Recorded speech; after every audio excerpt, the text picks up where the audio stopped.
Thank you all for joining us, and I'll turn the mic and the screen over to Mike Monaco and Sevim McCutcheon.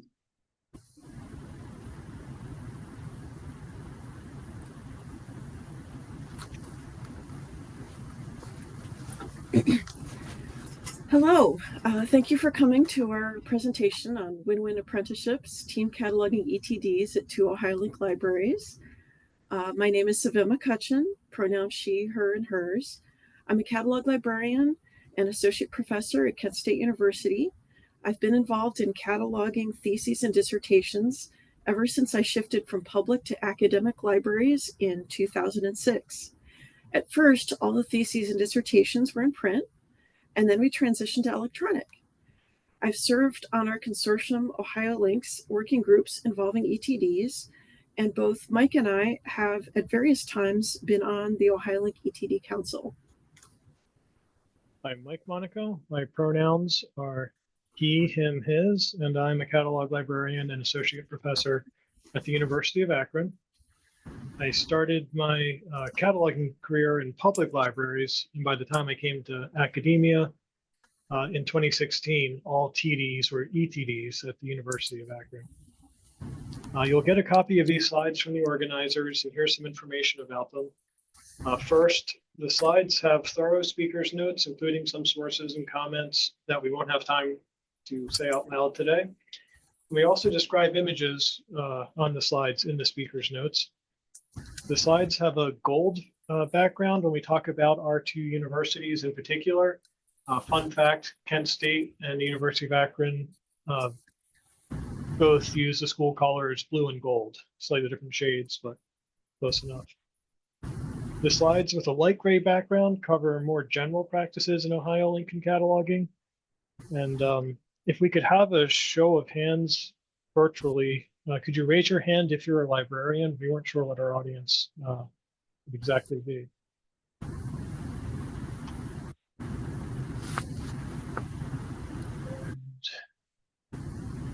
Okay. Yes, keep your hands up if you're in technical services or a cataloger.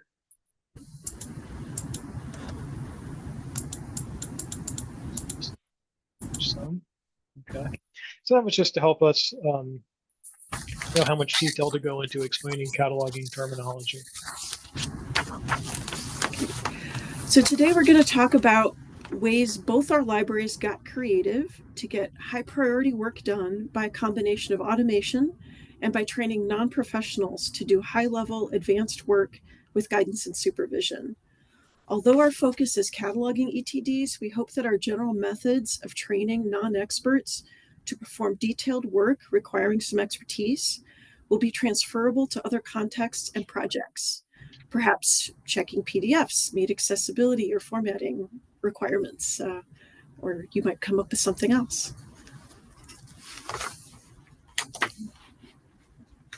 Okay. Kent State University and the University of Akron are members of the OhioLINK Consortium. OhioLINK has 86 member universities and colleges, plus the State Library of Ohio. And because some have multiple buildings, this adds up to 115 libraries total.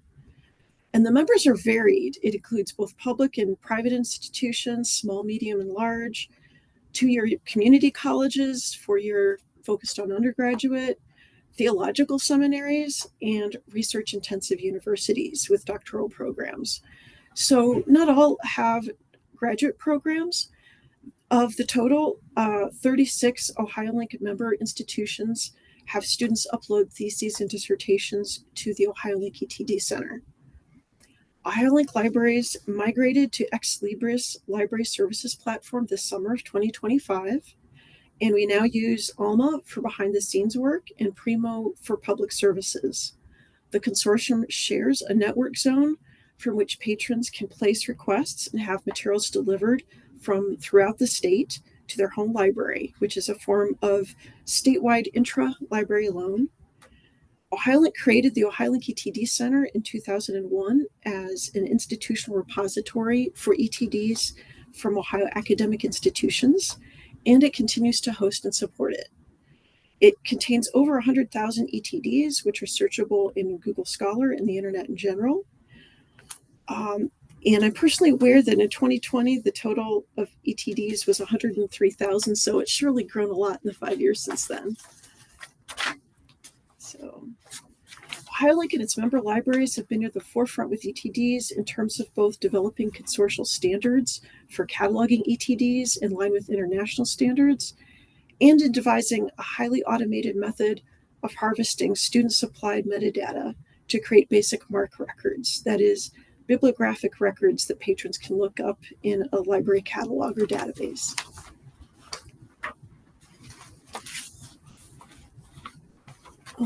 Even with this level of consortial guidance and technological assistance, that final stretch of maximizing discoverability worldwide to these unique contributions to the scholarly record require metadata and cataloging personnel with a high level of training. Such personnel and their time is in short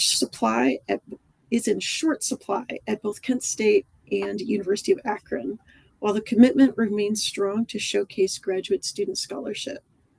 Independently, UA and KSU developed very similar solutions for training para and pre-professionals to do advanced work within supportive parameters. During this presentation, we'll provide an overview of the automated assistance we use in creating ETD provisional catalog records, and then share best practices we've found for incorporating and training a variety of personnel to do original cataloging of a complex resource type. We'll conclude with lessons learned and future plans. So, Kent State University is a rather large university centered in a small Ohio city.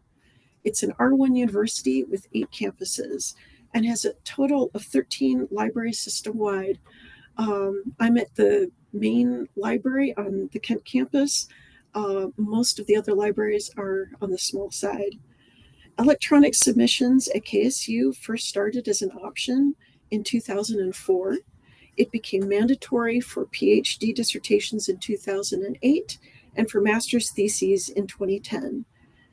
It remains optional for honors theses. Seniors in the undergraduate honors program can choose to submit electronically or in print. KSU students upload just over 300 papers a year on average. The vast majority are graduate theses and dissertations, with a few dozen undergraduate senior electronic honors theses per year. KSU has the only School of Library and Information Science in the state of Ohio, and that is a source of many of our student workers.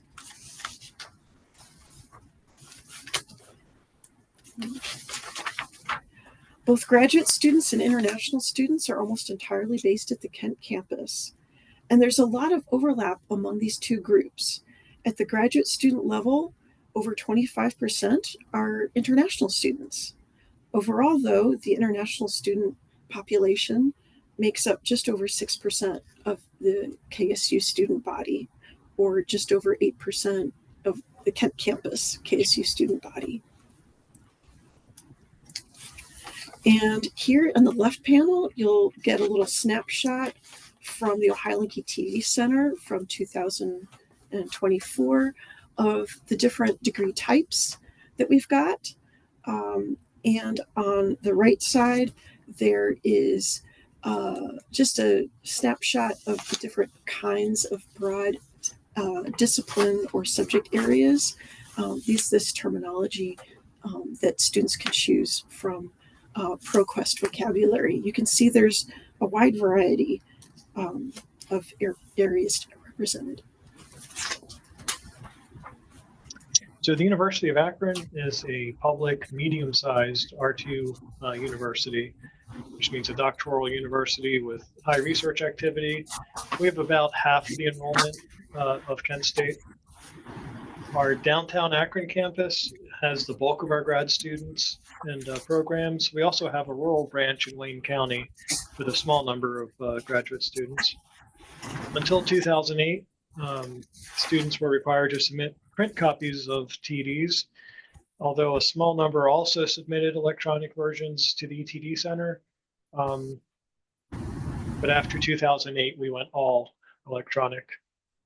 We've had about 200 new ETDs per year on average since then. Some of our graduate programs, such as the JD and MBA, do not require a thesis or dissertation. And we do also have undergraduate honors theses, but unlike Kent State, we do not add them to the ETD Center. And here's a similar snapshot of our 2024 ETDs. As you can see, we lean towards STEM disciplines. Engineering and chemistry are a big focus. And in fact, we're ranked #1 in North America for polymer science and plastics engineering. At the University of Akron, a faculty librarian oversaw 4 staff with cataloging responsibilities. All had other responsibilities and duties, but the ETD work was spread out among them, the 5, with the librarian handling the authority work. We had a backlog of ETDs to catalog from before my time at the university, partly due to changes in staffing and partly due to changes in procedures. When I joined in 2016, the position had been vacant for some time, and the continuity of the communication between our graduate school and the library had lapsed, giving rise to a backlog because we cataloged ETDs as we were notified about them by email. The backlog was exacerbated by a loss of cataloging staff. So the image on the side there uses one meeple to represent a librarian or a library associate working on ETDs. Just before I started, the first line, there were 5 of us. We lost 1 associate in 2016, right before I started, and then 2 more in 2020. And the imminent retirement of the last associate in 2023, which is represented by that fading outline, kind of brought things to a head, and I initiated the express training that we'll describe in a bit. The backlog had already reached 800 titles at this time. At KSU, there's consistently been just 1 catalog librarian focused on theses, dissertations, and other monographs cataloging. However, when I joined in 2006, the department of 5 catalog librarians was large enough that we specialized by format, and there was a department head who took care of most administrative meetings.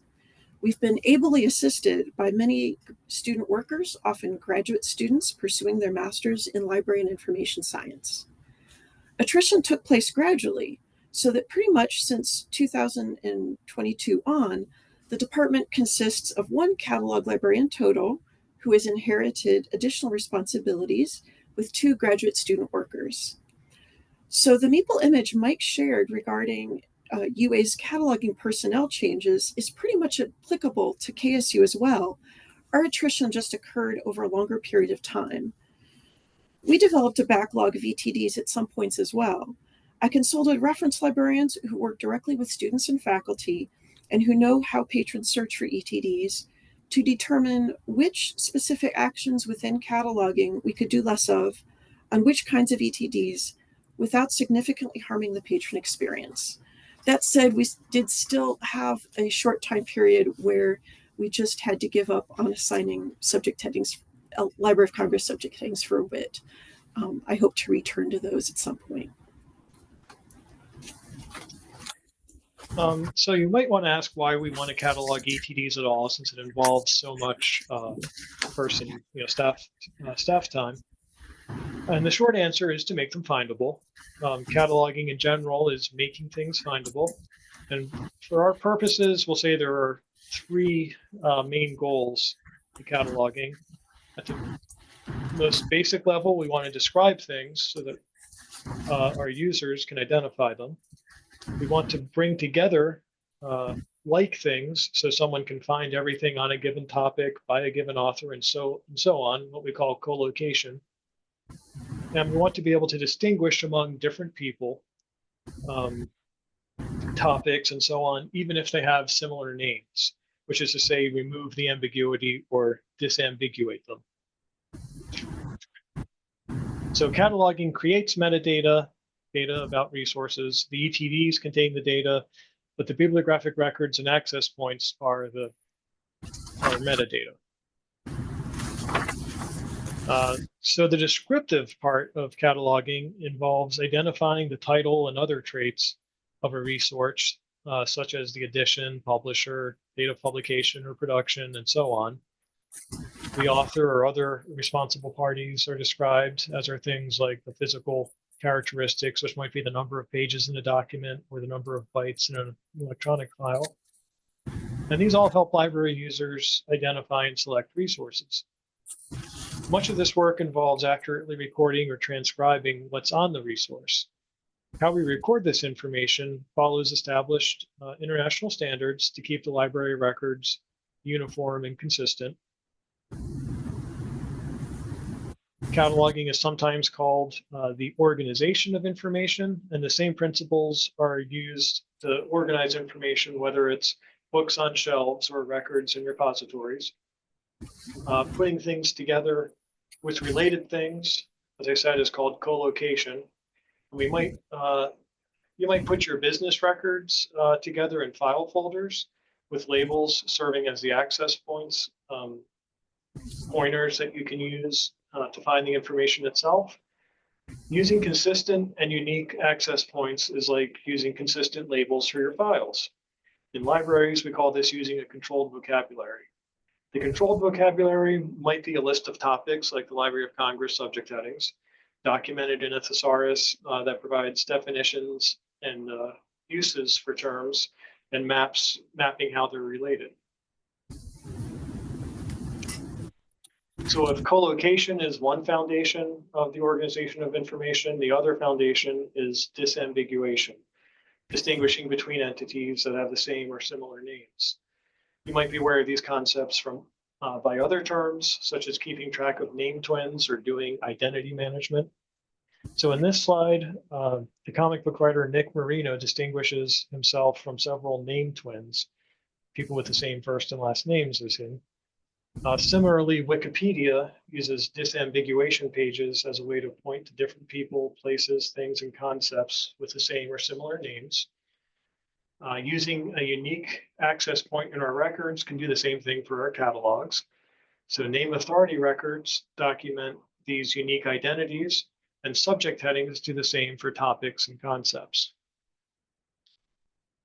Here's a screenshot of a search in a library catalog for the name Robin Williams. And you'll notice there actually are a lot of Robin Williamses, and they're differentiated by including a middle initial or a year of birth and or death. These distinguishing bits are called qualifiers and are added to make sure the term's unique. It's also possible to qualify a person's name by their occupation or profession or other things associated with them when dates and fuller forms of their name are unavailable. But this list of name access points is an example of disambiguation in the library. So here I zoom out on the search screen a little bit. And on the right, there's a count of the titles in the catalog that the name is associated with, showing how these unique access points collocate our collection. Thus, good metadata can accomplish all the goals of the catalog, identify resources, bringing them together with consistent access points, and keeping access points unambiguous.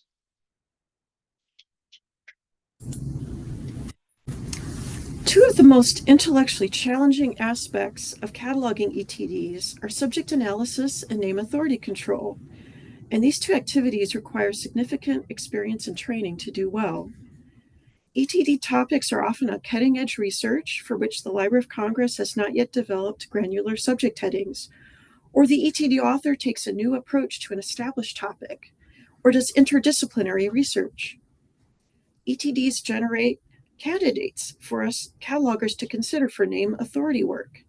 The author is generally new to the field and is likely not established in the name authority file. Many of our graduate students are international students. It can take some digging or outreach to learn the naming practices to accurately render international students' names according to their culture in the Anglo-centric authority file. Sometimes the faculty advisor is input a variety of ways by their mentees, Steve, Steve Allen, Stephen, etc., and we want to make sure they can be found however people are likely to search. Thus, it often aids discovery for catalogers to create name authority records, NARs. We especially focus on situations where it's likely to cause users difficulty if we took no action. We disambiguate, as when the person could be confused with a name twin, or collocate to pull together multiple names or multiple versions of the same person's name that that person is known by. So to return to the question of why we would want to catalog ETDs, if there's already searchable repositories, we have the OhioLINK ETD Center, and it's shared with Google Scholar.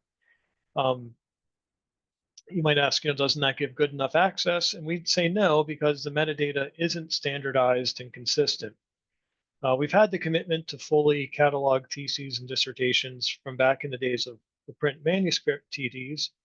When we transitioned to ETDs, the philosophy continued that it's a worthwhile endeavor to maximize discovery of the unique research and scholarly contributions of our graduate students. The print TDs have standardized descriptions and controlled access points, so the ETDs should too. As we'll see, there are some issues with the access provided in the ETD Center. The search capabilities are limited compared to a library service platform and work differently. The keyword access points that students create and select as they upload their theses show their expertise in their research topics, but students are not experts on how metadata or library systems work. The terms they use to describe their topics can have other meanings in other contexts. Librarians call the assignment of uncontrolled access points folksonomy. Their name, the student's name, in the context of tens of thousands of ETDs and millions of other library resources may have name twins. And also, the ETD Center and Google Scholar are separate databases or separate silos of information from our catalog. Our users should be able to search in one place. Moreover, sharing catalog records for the ETDs is a way to promote the content itself. We believe this research is important, so we want to share it with the world, and making a catalog record for these special open access ebooks available in local and international library databases makes access much more wide still.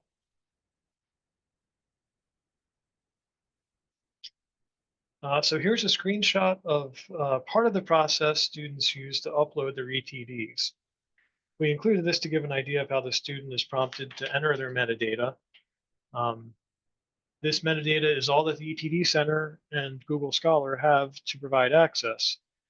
Cataloging provides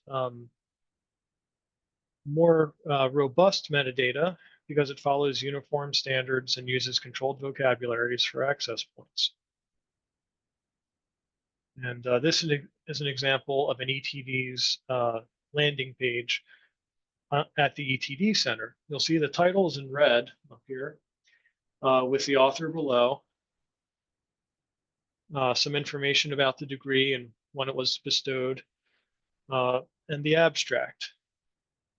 So I've kind of zoomed down below the fold, since we can't actually scroll down on the screen this presentation, to show that's the names of the committee members and the subjects that were supplied by the student who uploaded their thesis. So those subject headings are again in that controlled list from ProQuest. And the topic of this paper is thin films, which is nanostructures created with polymer engineering. And we can see that the author picked the only ProQuest term with the keyword film. But of course, film studies is a topic in communication and media studies. In this case, so the vocabulary is controlled, but the application was uncontrolled, the application of the term. So this does not meet the aims of cataloging for access. And here's an outline of the process that our libraries use for cataloging the ETDs, showing the flow of metadata. One critical piece of the process is converting the metadata in the ETD Center to a format usable by library systems. The preferred library format is called MARC, an acronym for Machine Readable Cataloging. The ETD Center provides metadata about each ETD in a format that we can harvest with Open Archives Initiative protocol for metadata harvesting. We use the program MarcEdit, a specialized piece of software catalogers use to manipulate MARC data to convert and edit the records. And the MARC records are then processed with some local edits and tweaks before being saved into OCLC Connection, which is client software for cataloging and adding records to OCLC's WorldCat, a bibliographic utility used by many libraries to populate their catalogs with records. This is a screenshot of the Open Archives Initiative metadata harvesting module in MarcEdit.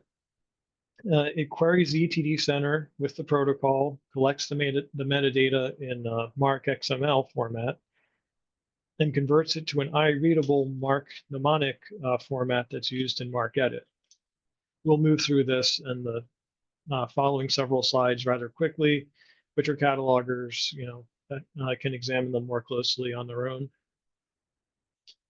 So this is a typical provisional record as harvested from the ETD Center. Many fields are populated with metadata entered by the author, such as the author's name, ETD title, degree information, committee members, and advisor that we saw on those previous screens, and the keywords that the authors consider relevant. Along with this, fields and subfields that stay consistent across ETD bibliographic records were determined by a small working group from the OhioLINK ETD Center Council, and membership is Sevim was on that committee. So these provisional records are edited in a batch process in MarcEdit software to make local edits and certain cosmetic changes that are readily automated, such as changing titles that are in all capitals to sentence case. And these are the edits we make in MarcEdit at the University of Akron. Kent State has a similar set of tasks for their ETDs. I'm just showing that again for the catalogers. And so finally, these are a side-by-side comparison of the provisional record and the final bibliographic record after a cataloger has finished with it. So of particular note here, the blue box in each highlights some of the descriptive aspects. You'll note that the completed record on the right is more detailed and follows descriptive standards. The red circle here highlights the subject access points from a controlled vocabulary. For example, in this case, we have thin films, tri-block copolymers, and self-assembly qualified by chemistry from the Library of Congress, subject headings. And the pink box in each shows the advisor's name as given by the student author and the controlled or authorized form in the completed record. If you examine the two closely, like after you download this, you'll find that the transcription of some fields is corrected and the notes in the 500 fields use more standard conventions. All of this makes the metadata more consistent with the metadata in other catalog records, which helps make searching more efficient and effective. So finally, the records are loaded into our consortial catalog. Here's part of the display for the same record that we've been looking at so far, and this is what the user might see if they click on that title in their search results. And this is a collection we set up in Primo VE that so that users can search for the University of Akron's ETDs along with the print TDs. So now let's talk about how we trained non-cataloger staff and students to help make this happen. So I painted a pretty dire picture of the situation of Akron. We were down to myself and a catalog associate who was planning to retire in the coming year and still had hundreds of ETDs in the backlog, but we also had some opportunities. We had 2 part-time librarians who were recent graduates and were eager to learn marketable new skills. We had someone else in technical services who would be a project lead on our upcoming migration to the Ex Libris platform, who was interested in learning more about cataloging in order to better understand some of the migration tasks. Finally, our retiring cataloger had significant teaching experience, having taught anthropology for many years. So I was very fortunate to have motivated learners and an experienced assistant teacher.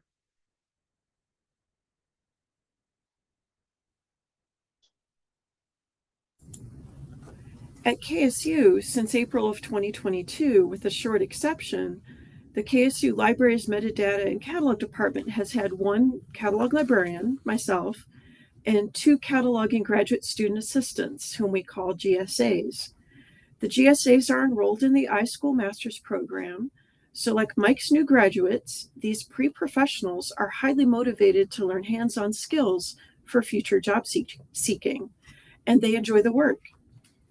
While several coworkers in our larger technical services department do some kinds of cataloging activity on a variety of resource types, we are the only 3 that work on the 300 plus ETDs per year, along with our other duties. At various time periods in the past, I've also trained internship students, undergraduates, and volunteers to work on ETDs. Depending on how long they're with us, their aptitudes and goals, they might stick with the easier descriptive ETD tasks or learn to do the challenging tasks of subject heading assignment and even identity management, creating name authority records. The staff I would teach have other duties and can only devote part of their time and attention to cataloging, so an express cataloging training regimen made sense. I would teach them the basics of descriptive cataloging that they'd need to verify and correct the provisional records.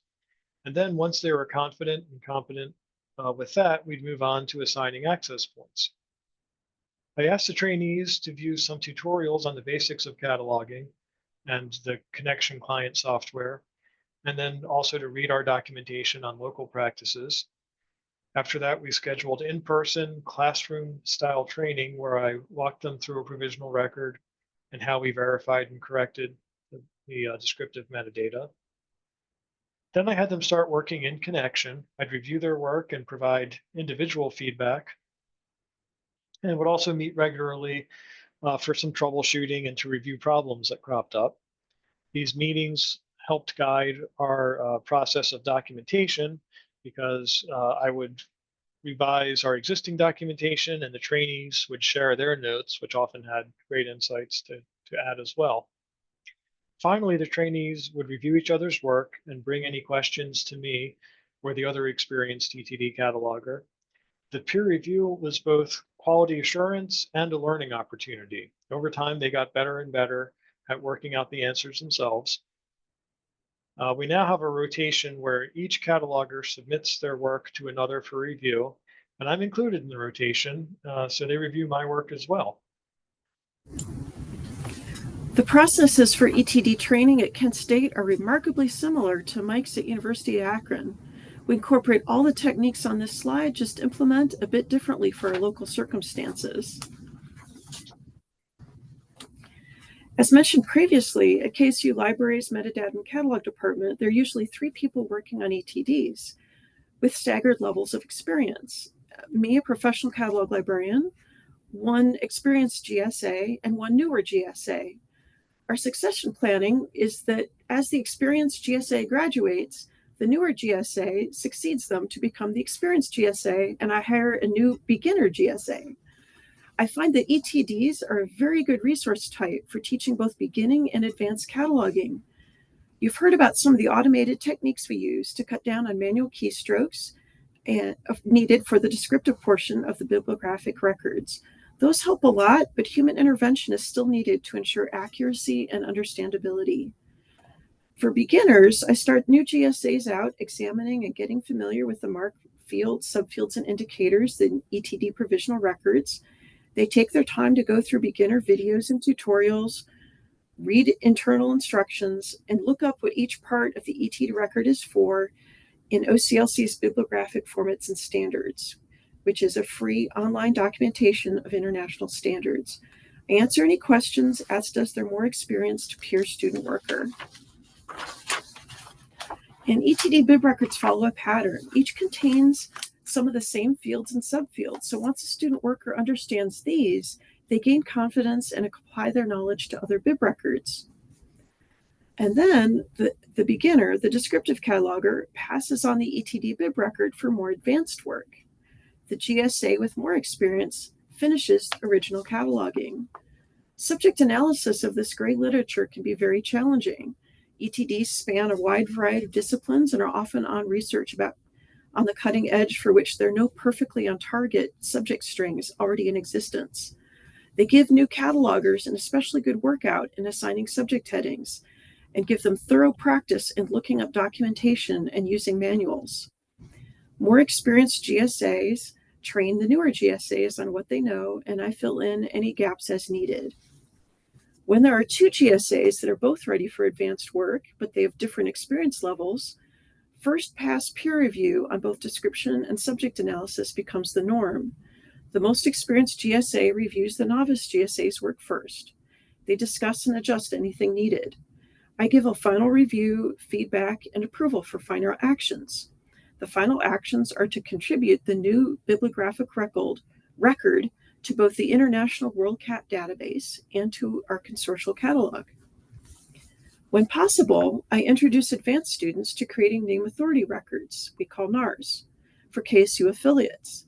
These are ETD authors, faculty advisors, and KSU departments. This is called NACO work. For training, I have GSAs gradually go through recorded training sessions provided by the Library of Congress's NACO program, interspersed with hands-on work and discussion of their NARs. Even a little experience with NACO looks very impressive to prospective library employers.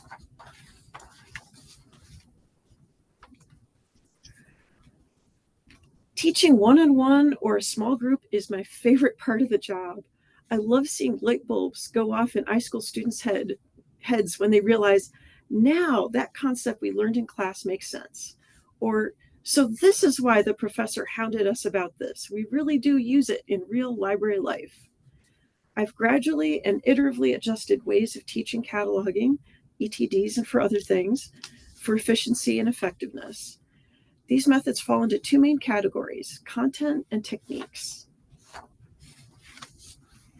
When it comes to content delivery, I'm a big fan of documentation and an even bigger fan of using resources that already exist instead of creating them from scratch.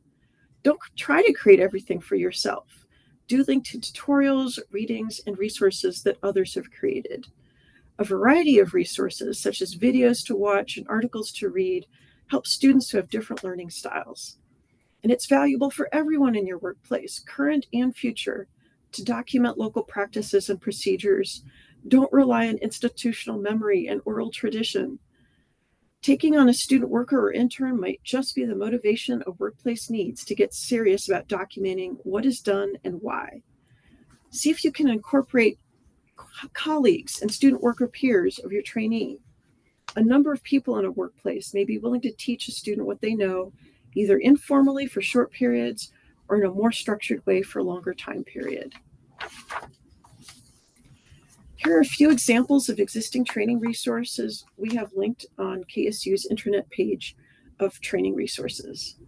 For beginners, those on the first few days on the job, a YouTube video marked bibliographic basics. For intermediate folks, OCLC's bib formats and standards, freely available on the intranet. They have a whole section on theses and dissertations, regardless of format. For those ready to learn advanced skills, like learning to assign subject headings for ETDs, I still recommend Lana Hoover's article, Beginner's Guide for Subject Analysis of Theses and Dissertations in the Hard Sciences. It's an old article, but with techniques that hold up over time.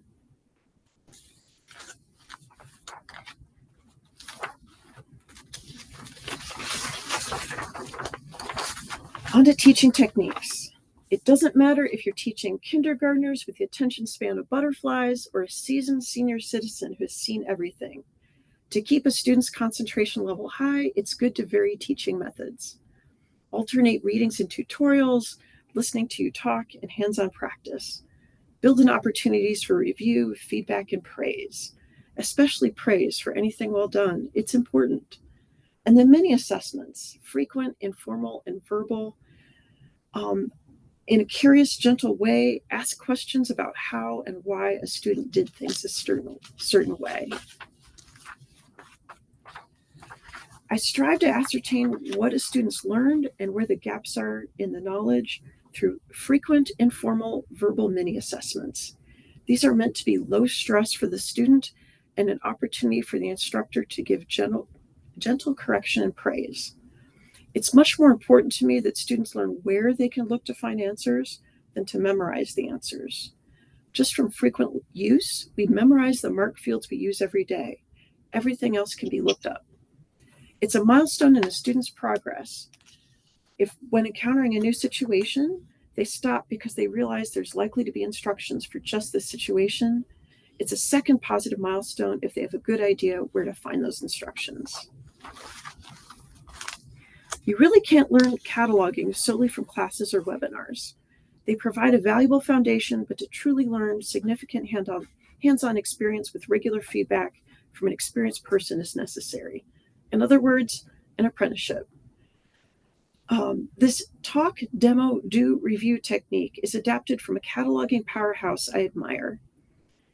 The instructor talks with the student about the written instructions, then demonstrates creating a bibliographic record while explaining, and then the student creates a bib with the instructor nearby to provide verbal guidance when necessary. Then the student does one independently. The instructor returns to review the student's bib and gives any feedback and corrections. And then those steps 4 and 5 are repeated until the student consistently creates records that meets quality standards. And one of the beauties of this is the instructor doesn't have to be you, at least not for most of the process. I'm a firm believer that one of the best ways to learn something is to have to teach it. So I'll often task a student who only recently learned a particular process to teach it to the new person. When a student peer is quite experienced, the experienced peer will regularly get together with a novice to do the first pass review. And then they'll come to me to ask about anything quirky and weird and for final review. So I included this slide of an example of our internet documentation, and apologies that the font's so small. When the slides are made available, you can be able to zoom to see detail.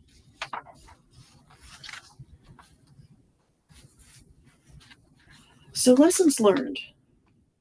Automate the boring, repetitive stuff and save humans precious time for the intellectually challenging stuff. Leverage the experience of your students and staff. Their non-library experience can help them analyze in certain disciplines. And peer review is helpful as a learning tool and for ongoing quality and assurance. It's always better to have 2 sets of eyes to verify the metadata. Documentation is invaluable.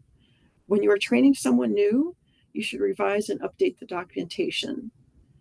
There's value in discussing authority control, identity management, and institutional history. We have an informal motto in my cataloging department: consistency is a virtue. It helps both computer systems and humans search, sort, and get good results. And then, because we must access the ETD Center in the course of cataloging ETDs, we are able to spot problems with the metadata there, and we can report or fix the issues. So the metadata on the ETD Center is improved at the same time. So win-win there as well.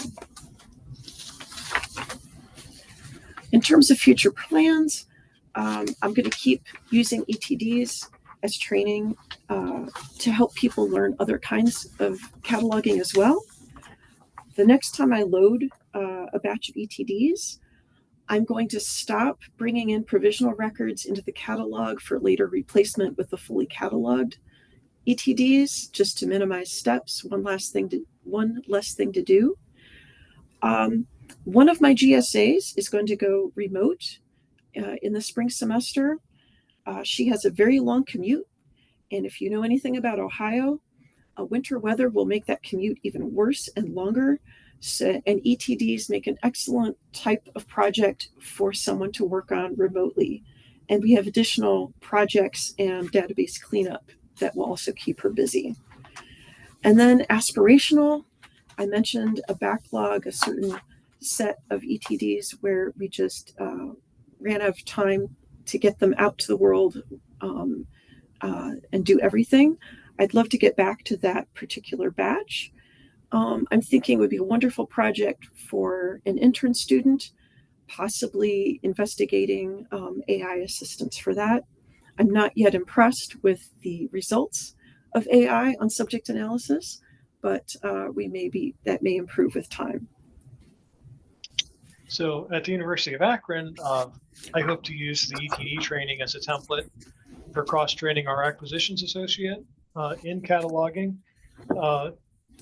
because I think there'll be more to cover after that, assigning call numbers and cataloging other formats and so on, but it's a good foundation.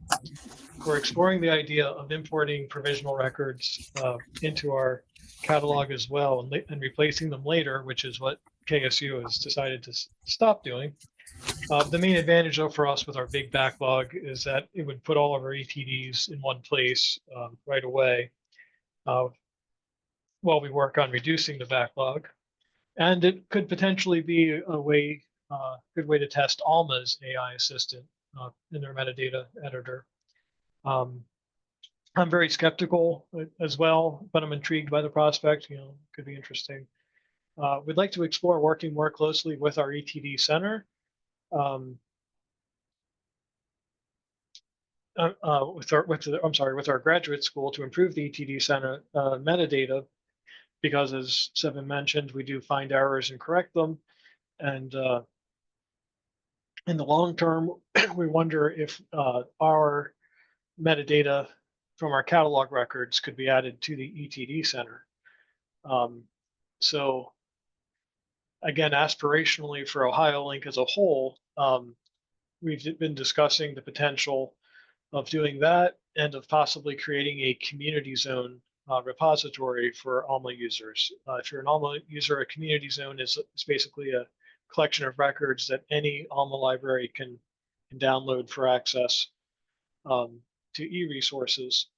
And we could leverage all of the OhioLINK libraries that have been cataloging ETDs to create that record set.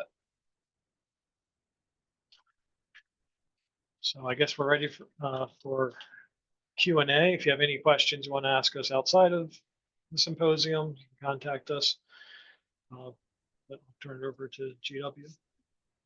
Yeah, we've officially run out of time for this session, and you're encouraged to show up for Nobody Likes an Artichoke or Migrating Electronic ETDs from homegrown software to commercial software.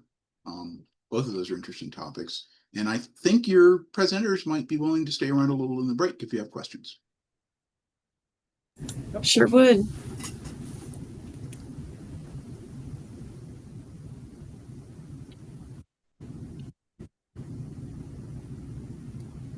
I have one.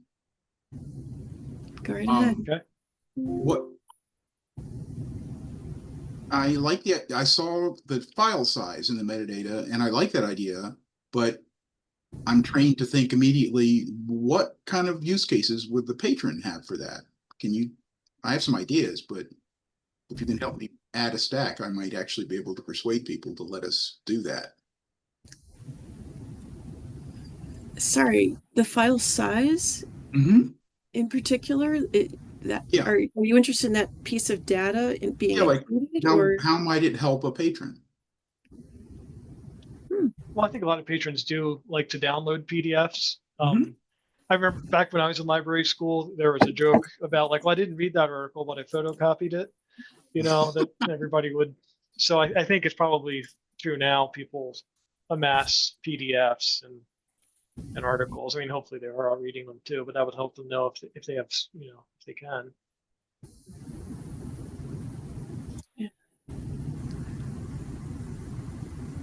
I could actually imagine students going, I don't have time to download that, or I don't want that. It's obviously not big enough. Possibly. That's just my wacky thinking. Well, thank you very much for sharing with us.